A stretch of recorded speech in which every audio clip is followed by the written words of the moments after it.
Welcome, listeners, to another episode of Omnipresent Information Connection. My name is Noah Hanson, and here again with Kevin Peterson. Kevin, just how blessed and highly favored are you feeling today?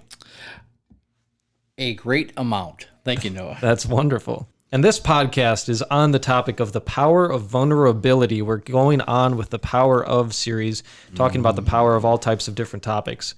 So, Kevin, the first question I want to ask you in this podcast is, have you ever come across situations where you ask someone to talk to you about love or to talk to you about blessing or whatever positive word you can throw in there, and then they tell you about the opposite? They tell you about heartbreak, or they tell you about a negative experience that they've had with whatever topic you're asking them about.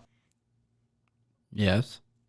The reason I'm asking that is because when we are vulnerable, then oftentimes it can lead to a negative experience. And that negative experience can often ruin things so much for us that when we're asked about love, we immediately start thinking of heartbreaks that we've had. When we're asked about blessings, we immediately start thinking of why we're not being blessed or how much we're not being blessed. And it's a very negative situation that we can get in. So there is a positive form of vulnerability that we are going to be talking about later on in this podcast. But first, we're going to cover the negative power of vulnerability and how that actually disempowers us as people. Well, first, let's teach our listeners what vulnerability is. Sure. So do you have a definition you want to state of vulnerability, Kevin? So vulnerability is the quality or state of being exposed to the possibility of being attacked or harmed, either physically or emotionally. And for many, it's both simultaneously. Yeah, definitely. So is there a certain environment that is brought to mind when you're listening to Kevin read this definition here? Is there a certain environment, whether it's in the presence of a certain person, in the presence of, a job that you have, certain situations in life? Is it when you're, outdoors? Some people have a fear because they feel so vulnerable, even just leaving their house. A very serious side of that. Yeah, vulnerability is the inability to resist a hazard or to respond when a disaster has occurred. Right. So it's all about how whole and complete you are as a person. And there's many different areas for this that you can be whole and complete in. But when you're whole and complete in your entirety as a human being, then even in vulnerable situations, it is an empowerment factor in your life and in other people's lives. And we're going to be talking about that. Like I said, we're going to be letting you know exactly what situation it is okay and actually right for you to be vulnerable in. But there's many situations that it's a force holding you back. It's disempowering you as a person. It's making you less of who you are, and it's not allowing you to express your authentic self. Now, my personal belief, Kevin, is that when you are your personal best self, you are much more positive than negative. You're much more optimistic than pessimistic. You have a natural draw towards positivity and good things, by definition. And there are types of vulnerability that I'll go over really quickly. Sure. And that's deprived vulnerability. This vulnerability arises when research and information is known, but the results have not been disseminated or used appropriately. Willful vulnerability is second. This vulnerability arises when information and knowledge is known, but deliberately ignored or not taken into consideration. Right, it's not applying what you've learned. Correct. Pristine vulnerability. This vulnerability arises when there is a lack of experience regarding hazards in dealing with disastrous situations. Yeah, children probably often experience that one since they're less experienced. Primary vulnerability. This vulnerability arises through high susceptibility to catastrophic damage, either through close physical proximity or lack of preventative/mitigative measures. Gotcha. more of a physical. Secondary vulnerability.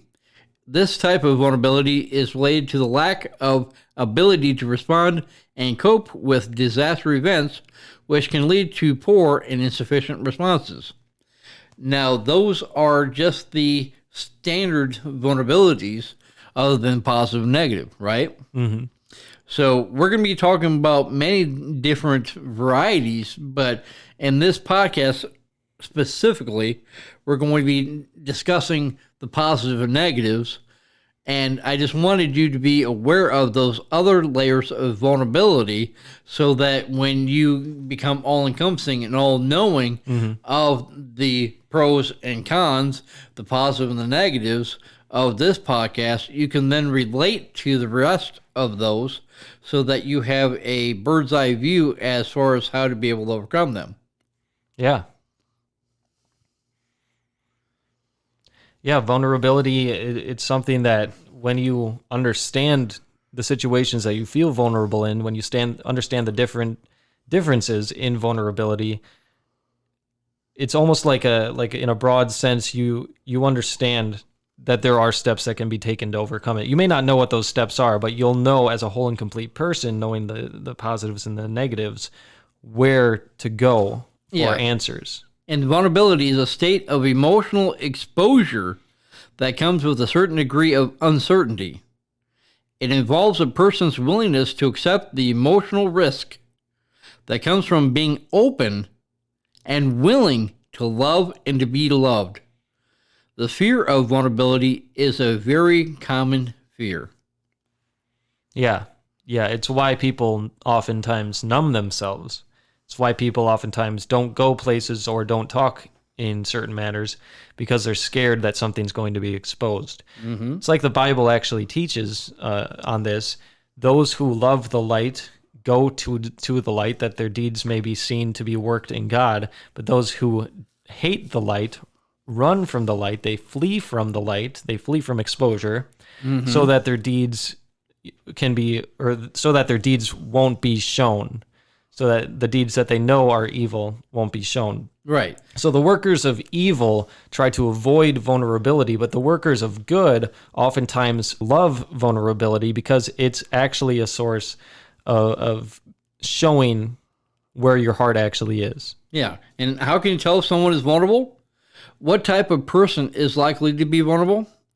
You've got physical, mental, or emotional dysfunction, especially depression, recently losing a partner, not having friends or social network, living alone, or not having contact with their children. You're saying those are the types of people the classes of people that often are more vulnerable? Yeah, to vulnerability. Vulnerable to vulnerability, yeah. Well, that you can be that. You can be vulnerable to more vulnerability or less of it. Noah, let me ask you a question. How do you deal with vulnerable people?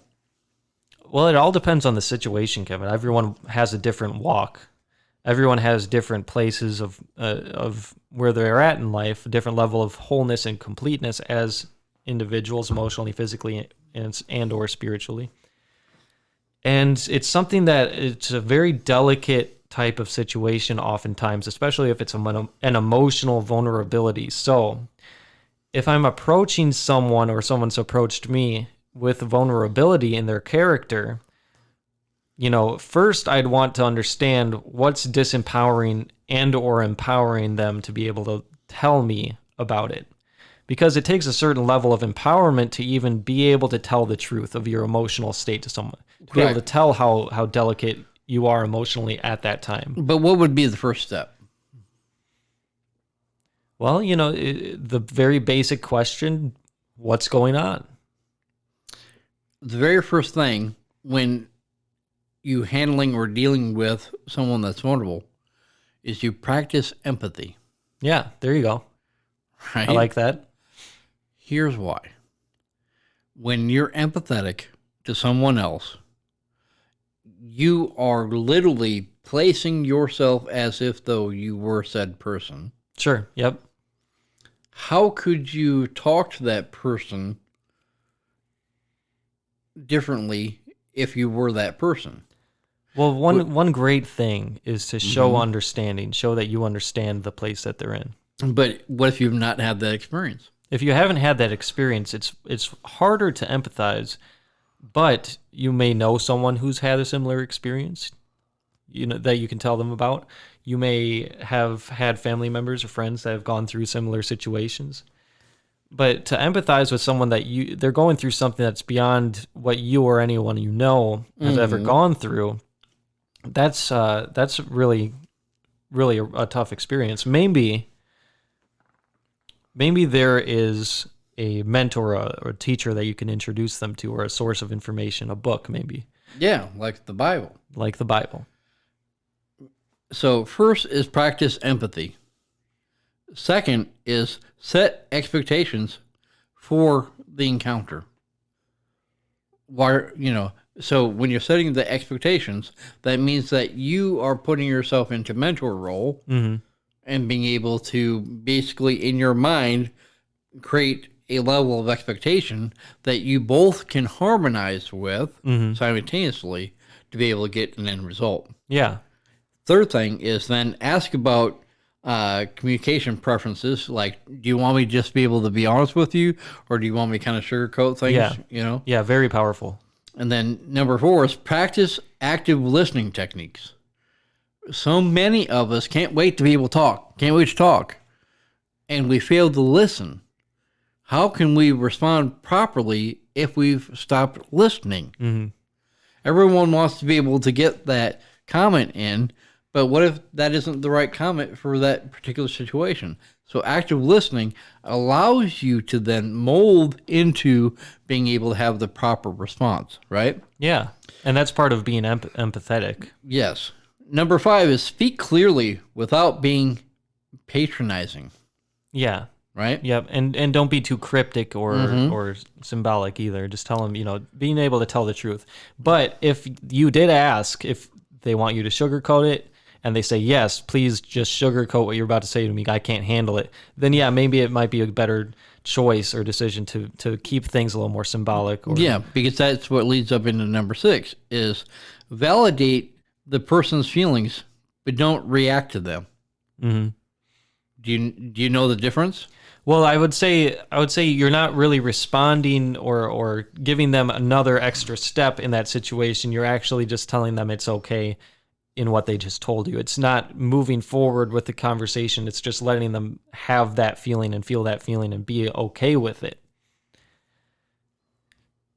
It's kind of like how do I describe it? It's kind of just creating a safe environment for them. But the safe environment needs to be for the both of you, not just them. Yeah, but if they're the vulnerable one, then you should already feel safe. Sometimes in conversations, 2 people can be vulnerable. Yeah. For sure. One's positive, one's negative. Yeah. Right? Yep. So if you're both having different levels of vulnerability, it's good to be able to have a neutral table, a neutral way of being able to communicate until each other feels more comfortable to be able to express things on a deeper level, right? Yeah. So it's like cutting an onion. Everyone knows, or everyone should know, that there's a right way and a wrong way to be able to cut an onion. That when you're literally cutting it right, you never tear up ever during the cutting process, because you're using a technique, a known technique, and a way of being able to slice through the onion that doesn't give any remnants of feedback or negative feedback or smell to your senses to be able to tear up. But when you cut the onion correctly, it's like almost like cutting air. It's so delightful to be able to cut an onion properly versus improperly. And do you need the proper tools to even make that happen? Yes. I thought so. And that's the beautiful thing. And you know what the first tool is? I would say a knife or a hand. Knife or hand, right? Yep. But you need to be able to have a nice, smooth cut. Every time that you're cutting the onion, it needs to be a solid cut-through stroke of each stroke of that knife being able to cut in whatever width that you need for that application. But the stroke of the cut has to be one seamless cut every time. Because if you make it jagged, or if you try to be able to cut it like a pumpkin, what's going to end up happening is that you're going to ignite the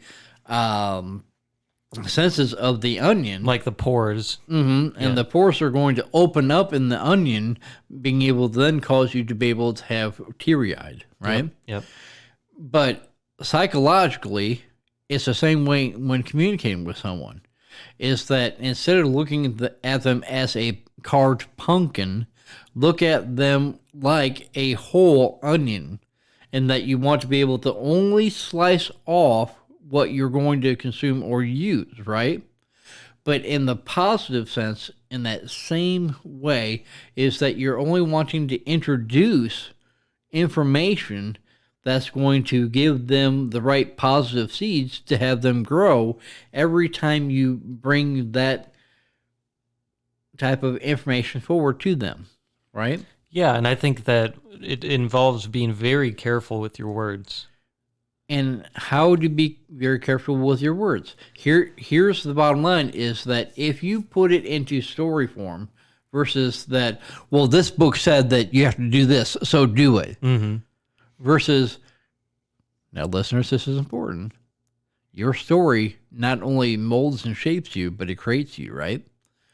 So sometime last month on a Wednesday, I remember that it was Wednesday, I had this situation to where this customer was really being rude and obnoxious to me, and that I could have allowed myself, because I felt this when I was in another relationship, that vulnerability, that feeling of uncomfortableness, that emotional uncomfortableness.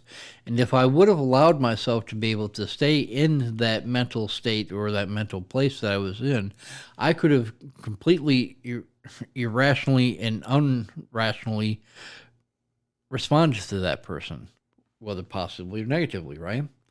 And so because I had learned my lessons for so many years about how to handle that, I was able to properly mitigate and move through that circumstances versus being able to be on a boat with no paddle and no way to be able to get from point A to point B. I'm just literally in the ocean, just kind of just floating, right?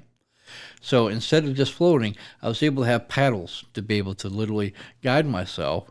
And this is the information, this is the knowledge that I needed to be able to take the forward strokes to be able to get myself to where I needed to go.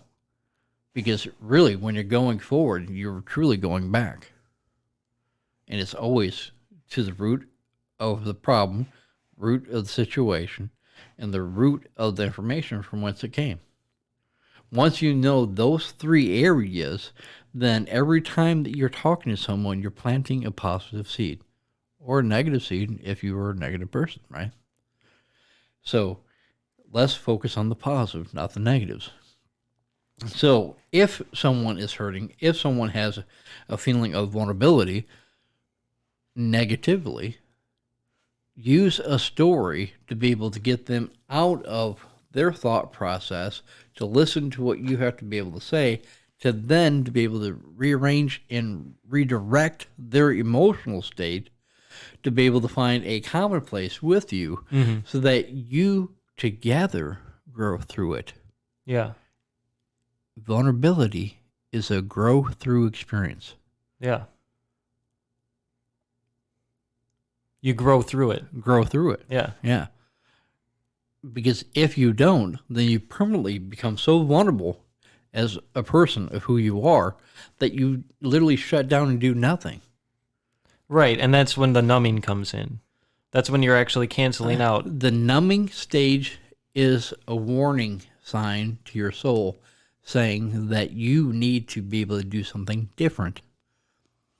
Did you know that your own heart arrhythmia, your own physical chemistry, when you start to feel that numbing effect, is actually telling you that warning, what you're about ready to feel or think or, experience is not the real truth, right? So if you get to that numbing stage of your life, shake yourself up. What I mean by that is be able to have a new way of being able to say something, a new way of doing something other than what you're currently doing, and you'll find a harmonious balance in that process to be able to get you not only through it, but above it, so that so that you don't become it, right? Right. Getting out of your comfort zone. So again, power threes, right? Because you can go under something, over something, or through something, right? So let's talk about the positive vulnerability. What does it mean? How can you be vulnerable but be positive? And to pre-state, what we're about to say, the negative vulnerability, if it isn't clear to you yet, the negative vulnerability is basically weakness in character. It's basically not being able to deal with situations at hand, not being able to be properly prepared, not being emotionally whole and complete, that you just break down and completely fall apart whenever something a little bit emotionally distressing happens to you. And it's something that it's really causes people to not be adults, but to revert almost back to childhood, revert back to everything that's negative that happens to me is now stacked up on this other pile of vulnerable issues in my life. And it's all coming back to me all at once. And I'm feeling this negative stuff just because, it's a reminder of just how vulnerable and weak I am. Let me ask you a question, Noah. Yeah. Is vulnerability a choice? That's the whole thing. It really is a choice. It's within our free will ability to choose to hold on to something or to let something go. It's our free will choice to be able to say something or to hold it in. Mm-hmm. Well, let me ask you a question. Whenever you've postponed in doing anything positive, does anything positive still come about? Well, sometimes it does. Sometimes it does if I eventually get to it. But if I don't do it, then guess what happens? It's guilt, it's shame, it's fear. Listeners, now, the reason why he's saying this, and this is human nature, is that unless someone has told you that your emotions are a form of worship, let me be the first. Emotionally, physically, and spiritually, and whether you believe in God, a higher power, or something else, there is more to this universe than just you. There's more to this universe than just me, right? So with that being said, is that whatever you label your higher power, go to it, resonate with it, and become one with it, because all these things that are happening to us are trained, learned experiences. Vulnerability just happens to be one. Can someone completely rebuke vulnerability? Yes. In God's word, it says it all the time, all day, every day. Was Jesus ever vulnerable? Well, real quick, if you don't understand where the Bible might say that, the expression being hardened of heart, that's not allowing for a healthy level of vulnerability. Yes. It's literally closing yourself off from the influence of God. Yes, and there'll be other links in the description below. But the bottom line is that what you accept accepts you. What you choose chooses you. The reason why Noah and I keep it really bottom line simple is because you deserve to be able to hear the information as simple as possible in its rawest form so that you can be able to digest it just as quickly and easily as you hear it. And so vulnerability is a choice. Depression, anxiety, worry, fear, grief is all a choice. So is positivity. So if you are lacking on one side majorly, you need to be able to change up your environment to be able to then counterbalance it.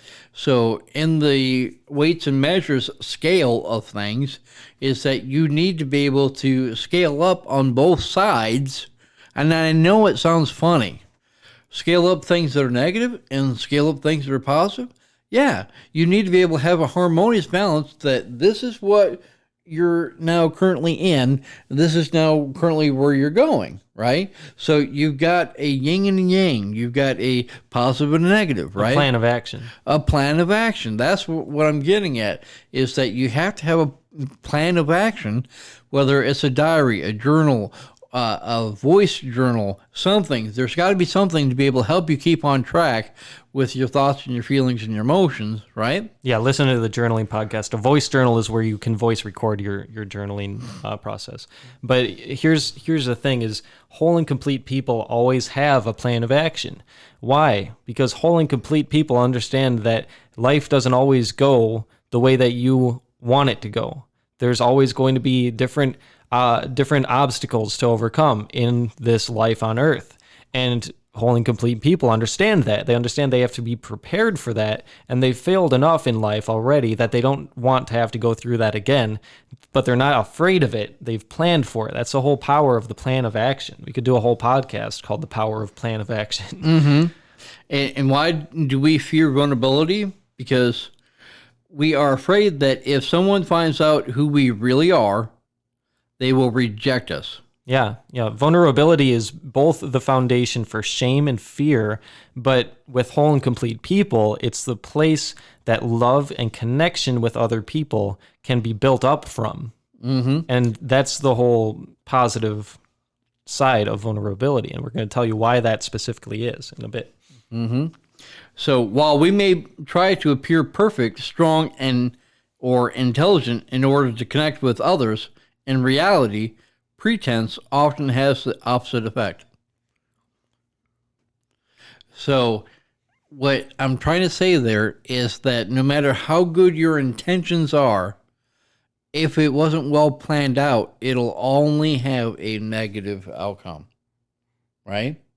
So through planning, through execution, through thought process, through meditation, through prayer, through all these different forms of being able to ensure that what you're trying to say is correct, it'll all become unraveled incorrect to the person you're talking to. Right. All right? That's in the most simple terms, right? Yeah, it's being very careful with your actions, words, and your thoughts too. Because vulnerability only exists if you enable it. And it's almost a surrender to the vulnerability when that happens. It's almost like, okay, well, I'm starting to feel this way. I'm just going to fully feel this way now. We're gonna embrace it a little bit. Yeah. So, but it can go the opposite direction too with strength. Well, and that's what we're getting at. Really quickly is that positive vulnerability positively affects everything that you think about, wanted to think about, or ever thought about thinking about, as well as allows your physical body to be able to go into an environment, go into a situation, go into a room, go into a building, something, and you just, like, I don't know exactly why I'm attracted to be able to want to be in this environment, in this place, but you're drawn to it.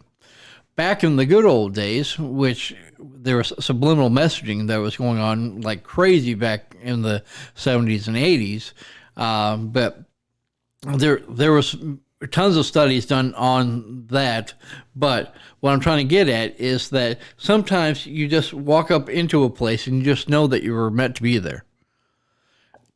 On the most positive thing you could ever think of is what ends up driving you there. Does that make sense to you, Noah? Well, the most positive thing, that's the call to action almost. It is. It is a call to action because any positive vulnerability has an immediate call to action. Right. You don't think about it for 10 years to be able to turn left. Right. You know by turning left, that's going to get you somewhere. Yeah.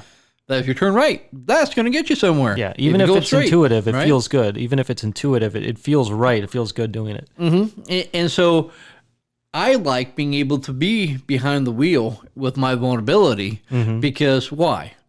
I got two things that I'm immediately in control of. One is the steering wheel. Okay. Second is my turn signal, right? Yeah. But the third thing that really guides me the most is my vision about how I want to envision it in the first place. Do I want to envision vulnerability as all-encompassing and that it's just negative and derogatory and it just weighs me down and it just makes me want to do things I never want to do? Or on the positive spin of things, I can actually spin my wheels and actually go in a positive direction to where I feel most comfortable, most wanted, most needed, most desired, right? Yeah. But if you're not driving your own level of positivity of the vulnerability, you'll only have a negative outcome in the situation. Imagine being able to get into that car and you can't even start it because you're out of gas. Imagine you got all flat tires. Imagine all these different scenarios. Anyone can be able to do it. And I understand, listeners, that it is so truthful when I say this. We can manifest every negative outcome and circumstance almost to a T because the powers that be enable it very quickly. But just as equally as quickly, we can be able to enable everything positive in our lives as well. But why do people say, oh, no, that can never happen? It's because you're hanging around, socializing, and being with people that are literally only driving you to a negative outcome and negative circumstance and situation. Remove yourself from the negative, and guess what? By the grace of God, go I to the positive. Yeah. Yep. It's a learned experience to be able to say pessimistic things about your own life. It's a lifelong learned experience, and it's unfortunately very prominent in many people's lives. It was at one point in my life, and I'm sure it was for you too, Kevin. So put the taillights in view so that you know that you're never going to go back to vulnerabilityville ever again, right? Yep. All right, so last but not least, and we've hinted at this throughout this podcast, listeners, so if you haven't gotten it yet, what is the most positive form of vulnerability? Well, I'm going to tell you. Most positive form of vulnerability is your relationship with Jesus Christ. Why? Jesus is the highest power that there is. He is God. And so being God, he knows much more than we ever will. He understands much more than we ever will. He has the bird's eye view, you could say, and the all-encompassing view of what's going on in any situation in life. So being vulnerable in the presence of Jesus Christ is much more than being vulnerable in the presence of anyone else or anything else, because we now have the vulnerability to be able to tell him about our situation and receive the answers from him that allow us to overcome that weakness in character, that allow us to overcome whatever it is that's holding us back from being godly in life. And he is the most loving being, which means he wants to actually help you. And being vulnerable with him means that you understand that about him. You understand that he loves you. Understand that you can open your heart out whole and complete to him, no matter how dirty or dark or dreary your heart is at any one point in time. You can open up to him and be able to cleanse yourself from that with the vulnerability, and that's the positive vulnerability. Now, I'm going to say something, and it might seem a little controversial to you, but I'll explain. True positive vulnerability is only possible when God is present. Now, what am I saying? Am I saying that if you're vulnerable to a very trusted mentor in your life and you're vulnerable to him instead of going to Jesus Christ, that's not actually positive vulnerability? Well, no. Jesus Christ actually is in that situation. And why? Because Jesus Christ is in your mentor. He is your mentor, hopefully, if he's a good one, he or she is a good one, then they're exemplifying a Christ-like character. And a Christ-like character is one that you can be vulnerable towards. And when you're being vulnerable towards that Christ-like person in your life, you're actually being vulnerable to God. It's much more powerful to be able to have a prayer life, to have a personal relationship with Jesus. I'm not saying that you can cancel that out, because you can't. But he will always be present in your vulnerable situations if it is a positive vulnerability, if you're placing trust in someone, if that person's loving you back. So I just wanted to let you know that, listeners, so that you have a greater understanding of what it truly means to be positively vulnerable, not vulnerable to the point where you're just shying away from everyone, not vulnerable to the point where you're hiding in your house for the entire day because you're scared to go outside. We want you to be empowered, listeners. We want you to be proactive about your own mental, emotional, and physical health. We want you to be proactive about what situations you're prepared for and what situations you know you need to prepare for, so that you can be whole and complete in any situation. You don't have to face as much negative vulnerability in life from this moment forth. Thank you for tuning into the OIC podcast. Kevin, do you have any closing statements for the listeners? The greatest thing that you could ever be is vulnerable in a positive way. Because when you embrace your vulnerability, you embrace the true essence of who you are today. And that's who we all love. With that being said, thank you for listening to our podcast, and have a great day. We'll meet you on the next episode of the Omnipresent Information Connection podcast. This has been another life-enhancing, authenticated podcast aired by the OIC and brought to you by the faithful OIC sponsors and contributors. Please tune in every week and subscribe to our podcast. And while you're there, explore our website with all the posts, videos, and podcasts that we have created with you in mind. While you're on the journey through our website, you will see our Patreon page where you can become a faithful contributor yourself with the freedom to be a part of our team today. Thank you.